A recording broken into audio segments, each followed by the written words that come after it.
सोलापुरातील प्रसिद्ध neurophysician doctor Shirish Walsankar यांच्या आत्महत्या प्रकरणात एक मोठी बातमी समोर येते आहे। डॉक्टर वळसंकर यांना आत्महत्येला प्रवृत्त केल्याप्रकरणी एका महिलेविरोधात गुन्हा दाखल झालाय। काल तिला ताब्यातही घेण्यात आलं। तिचं नाव मनीषा मुसळे माने। ती वळसंकर यांच्या हॉस्पिटलमध्ये प्रशासकीय अधिकारी म्हणून काम करत होती।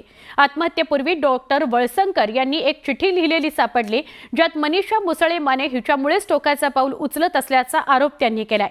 रात्री 10च्या दरम्यान पोलिसांनी गुन्हा दाखल केला आणि रात्रीच न्यायालयाची परवानगी घेऊन आरोपी महिलेला अटकही करण्यात आली आहे। डॉक्टर वळसंकर यांना रुग्णालयातील सगळे आर्थिक व्यवहार हे कागदोपत्री हवे होते, त्याकरता त्यांचा आग्रह देखील होता। पण आजकाल रुग्णांकडून उपचाराची रक्कम कोणतीही नोंद न करता स्वीकारली जात होती, याला त्यांचा आक्षेप होता। पण त्यांचं कुणी ऐकत नव्हतं। जी महिला कर्मचारी अशी रक्कम स्वीकारत होती तिला डॉक्टर वळसंकरांनी कामावरून देखील काढलं होतं।